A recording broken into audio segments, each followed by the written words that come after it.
welcome back. So I've got henna. So inspo pick. And I was thinking, I don't really get freckles naturally. I have a single freckle, this one. And I think I have like one here, but like, that's it. And I've always kind of wanted freckles because I just thought they looked cute. And if you have freckles naturally, I'm jealous. Like, I wish you did. I think my aunt has them, and she was like, oh yeah, like they make me look so old. Girl, no. It looks like you've been out in the sun and living your life, and you've been having so much fun in the wild. Anyways, so now it's February, almost March, and I feel like I'm feeling the spring mood, the summer mood, and I want some freckles on my face. It's like having the sun on your face, because people see your freckles and they're like, yeah, you were out and about, you were having a great time, which I didn't have last year while I was in London, because it fucking rained every single day, nearly. So yeah, I got this at the art supply store, but I had a look. The brand is Cavalry, and it is from India. I don't think it's like one of those shitty chemically like non-authentic henna brands. So I did test it on my arm. So these I left on for like 20 minutes. I think usually they come out orange at first, but then you wait a day and they become richer in color. And also I put on some oil on my face, and also like I don't have foundation or any face makeup on today because I have to do this, so ew, sorry, ew. But yeah, so what I've heard is if you put oil on your face, it's going to develop like in a more deeper tone and less orangey. And usually I think if you want to do henna tattoos, you want to keep it on for like literally as long as possible. But since they're on my face and I don't want to come out as like a big ass freckle where it dominates my face, I think I'll do like 2-3 hours. And I also heard people saying you can do 2 rounds after you like peel the first round off. So I think we're gonna try to do that. It's 7 p.m. already, but I think, okay, I'll start and I'll kind of explain why I started my video so goddamn late tonight. And also I have my mirror in front of me. I already put on one dot as like a little test. Maybe we'll see. I think this one has been on for maybe 30 minutes. Okay, great, you can't even tell. Oh, I mean, it's a little orange. I'll start with like my nose, and then I'll move outward. So basically the idea is you put it on the high points of your face, right?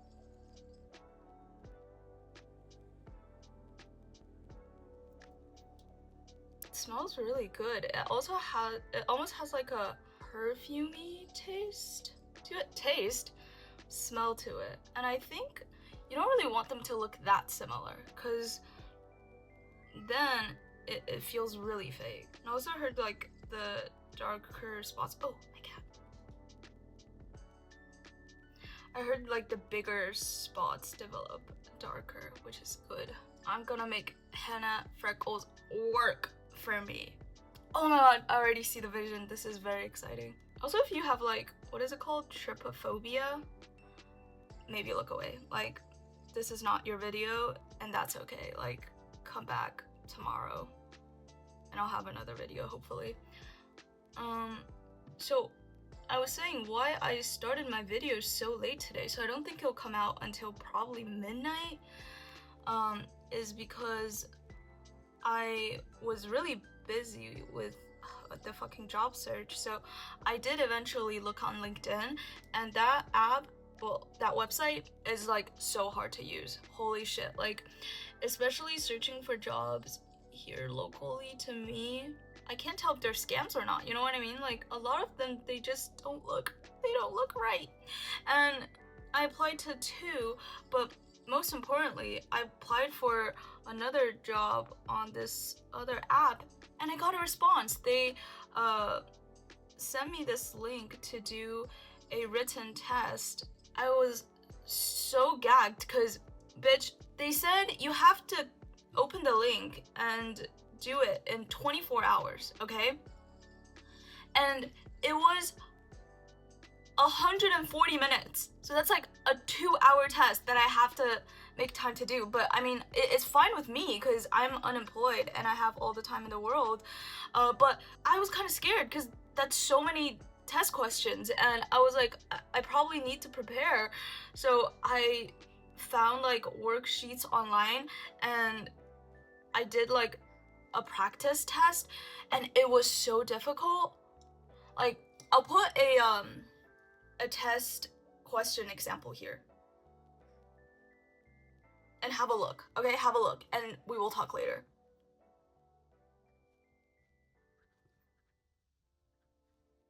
Have you figured it out? Do you know which one it is? Because it took me so long.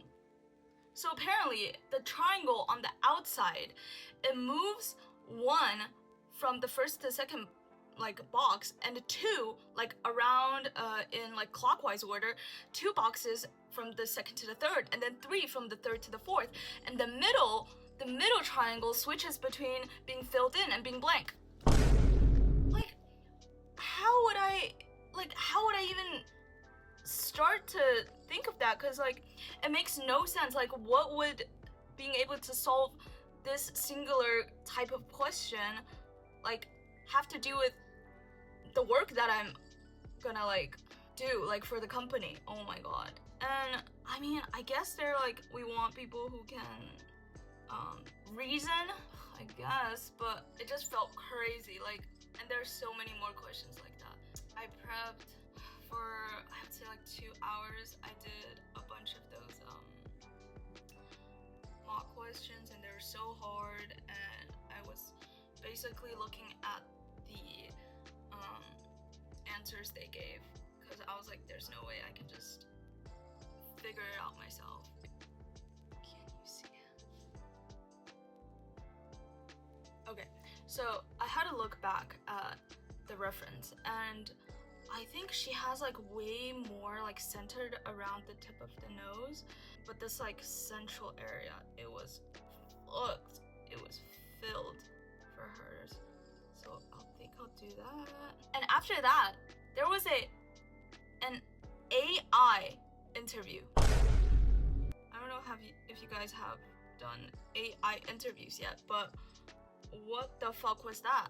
I kind of, in my mind, I was thinking that, okay, so they're gonna at least make the AI like humanoid, you know? It's like they are actually talking to me, and it still feels like a face-to-face kind of thing.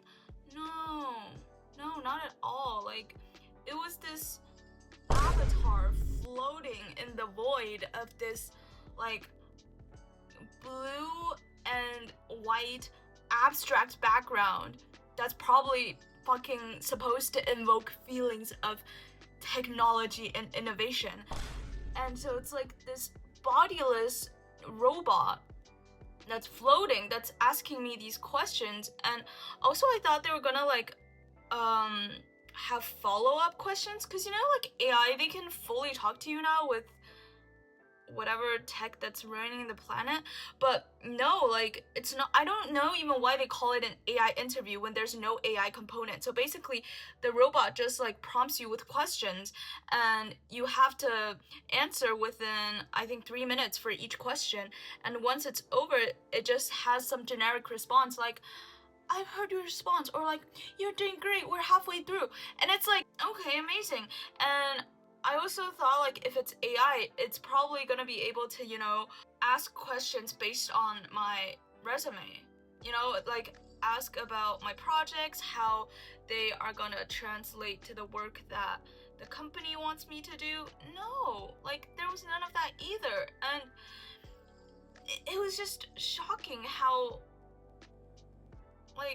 low effort it was, I guess. And so I did that too. It took like 15 minutes, I think. And the questions they asked, I mean,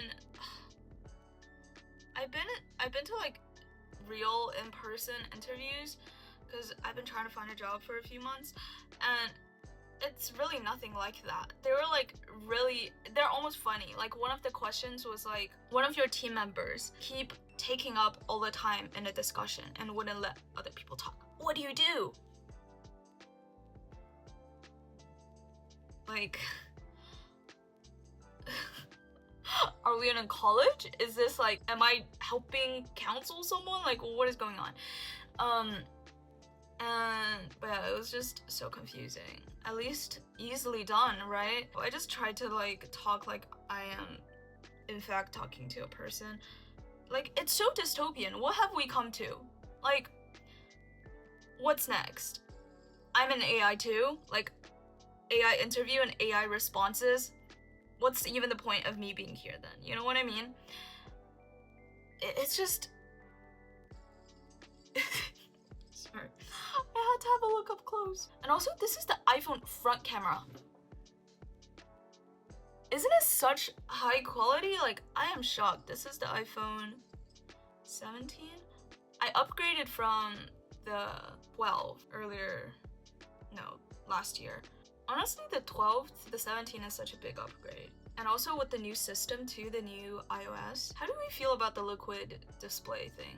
I really hated it at first, but I think now it's growing on me. Like, I think it's fine. Let me look at the reference image again. Oh my god, she's beautiful. So like, she's got it all over her cheeks as well, but I don't get it, because do your cheeks really see that much light? I guess they do. See, like, I don't got freckles, so I don't even know. I don't even know what goes on here. But does that mean I'm less prone to skin cancer? Is that a thing? Is that related? I'll have to look it up. Is the ability to have freckles related to cancer, skin cancer rates? I mean, probably, because white people are more likely to get skin cancer and they got hella freckles. I'm really curious to know what my mom's reaction is when she sees this video, because she followed me and I didn't tell her I'm doing this. I always draw on freckles, but I don't know, like, do they look natural? When I was in London, I used to draw on freckles a lot, and I had friends who were like, oh my god, they look so good. But I think it's because they're just like, you saw the sun. Oh my god, I don't really miss that place. Oh, I also got a notification today, an email, that my physical copy of my diploma is on its way. That's exciting. I think it's been 3 months since they were like, put in your address, we're about to send them out. So, British efficiency, I guess. Oxymoron. How's it looking? Let me look at hers. So, I think her nose bridge, like around here, is also like way more concentrated. Also, I don't think they really come out that strong, so I'm not really that worried. And also, even if they do, they don't stay for that long. Like, it's probably within a week. And also, my face has been really dry lately, so I think a lot of dry skin just fucking flakes off, and that'll take the henna. Take it away. Oh my god, look away if you have trypophobia. Okay, so I think now the next thing is I want them in like altering sizes, because you want small ones and you want big ones, so that's how they look really natural. And so far mine have been huge, so I'll have to lock in and do some baby ones. I did a lot of life drawings, like drawings of the human body, like a model, a nude model, when I was in London, because I was part of the UCL Art Society, and it was so much fun. I think it really made the whole like London experience for me, being able to go every Thursday for really cheap and draw a model for 3 hours. And I genuinely feel like I produced a lot of great work and got a lot of practice while I was there. But after I got back, I don't think there's a big like life drawing scene here, because you know, we're more shy, and we feel more ashamed of seeing and showing nude bodies or skin in general. Like, don't come for me. It's true, right? It's true. But I've been sharing my drawings on Red Note, and this boy messaged me, and he was like, I actually model for this like amateur life drawing class that is hosted in this art school, and you should come. And oh my god, holy shit, like putting yourself out there really just brings you opportunities like that. I never felt it this strongly, like, since I got back here. And so I was like, oh my god, of course I would love to go. And so I'm going this Sunday. I'm really excited to see what the vibes are, like what everyone's like, and I'll get to have a chat with him. I don't know if he's modeling or if someone else is, but speaking of like putting yourself out there, I used to sketch a lot at the Victoria and Albert Museum. I would sketch there a lot, the statues they have. One time, I see like this woman, she was also sketching, but she kept looking at me, like, and I was facing her like kind of partially to the side, so I could see her like eyeing me, and I got so scared. I was like, I mean, not scared, I was just like weirded out. I was like, why is this lady looking at me? But then, as I was done with my drawing, I was about to walk away, and then she called me over. I was like, oh my god, what now? But it turns out she was making a sketch of me, like of me drawing. I was like, oh my god. And then we were chatting, and she told me how she's from Spain, I think, and she's an art teacher here in London at a school, and that she's applying to, I think it was called the Drawing Year, this graduate arts program, like a studio arts program hosted by the Royal Drawing School. And she was like, have you heard of it? You should apply. And I was like, I guess I will. Like, I just didn't know what I was gonna do after grad school. I mean, I'm still struggling now a little bit, but back then I was really just questioning what career path I should take after doing like 2 degrees in pretty much purely academic research and nothing applied. So I applied, and it was such a fun process because you had to have 2 sketchbooks completely filled back to back, and you have to mail it to them before they decide if they want to interview you. So like it was a first pass, like a first selection phase, and I really didn't have like filled out sketchbooks because I was only there for a year, and when this happened it was probably maybe like halfway through the year. So I started going so often and drawing so much, sketching and making like copies of Cézanne and Manet and all these artists that I loved, and then sketching statues, submitting my life drawings, and then it was so long until after I sent my sketchbooks out until I got a message. And I mean, they were nice about it. They're like, bitch, you're not getting in. I mean, they didn't say it like that, but I didn't get in, and I had to go in person to get my sketchbook back. So in a way I did get to go to the school, and it was very cool. Like the people there were so like artsy fartsy, and their outfits were sick, and the bags they were carrying were so cool. It's just like, oh, like must be so nice. Like I wanted to be one of them so bad. Didn't get in, but still it was a fun experience. And that same day that the lady told me about the drawing academy, no, the drawing school, something else happened, and It was why I got to go to my first ever Fashion Week runway show.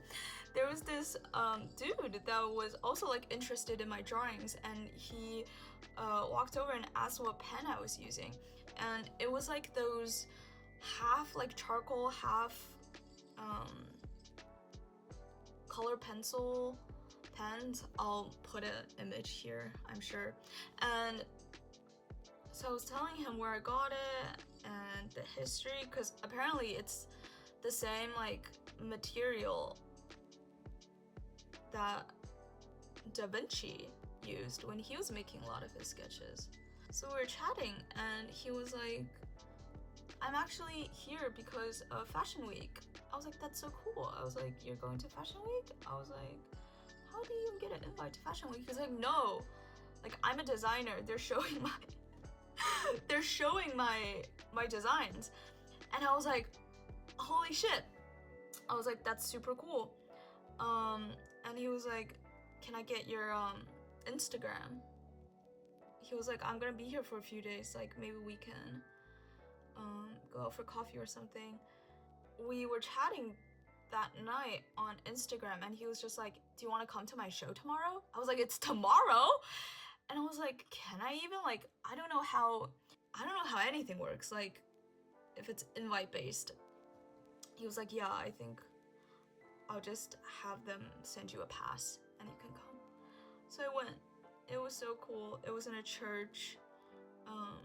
Maybe I'll put a video if I figure out how to put videos on top of videos, but it was just a really good experience all around. I don't know, fashion design is so like such a unknown topic for me. Like I never really got into the more like fashion side of art. I took like the most tangent form of art that I've done to clothing and design in like the 3D form was, I think I took a sewing class in high school, and I was so bad at it. I could not figure out anything, and I think the teacher, she was also like a really young teacher, and oh my god, it looks so stupid. She was really young, and I think she was just like tired of talking to annoying high school bitches. Was it high school or was it middle school? I think it was high school, maybe first year of high school.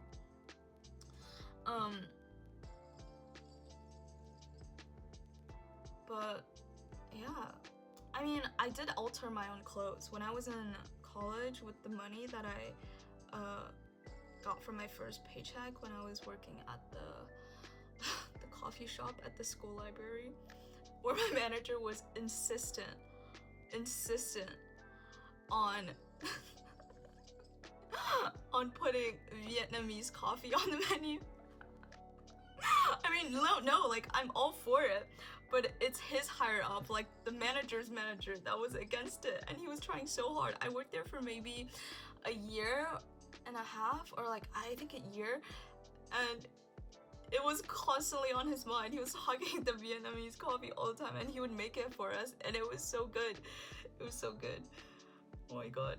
But yeah, with my first paycheck that I got working there, I bought myself a sewing machine. It was like the Singer sewing machine.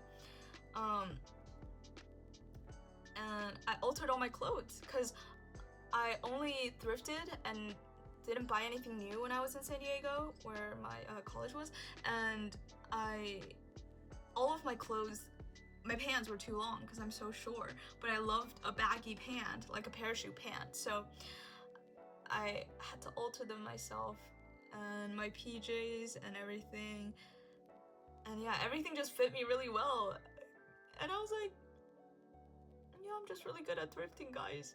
No, it's a sweatshop with poor Asian girls working in the back day and night. I know it's not funny. I shouldn't joke about it. Oh my god, did I go overboard? Is it too much? Did I do too much?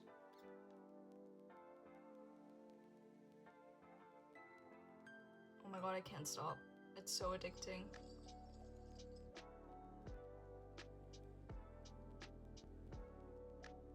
It's so addicting. Okay, maybe that's enough. Okay, guys, I think I need to stop now. So I'll do a little close-up view.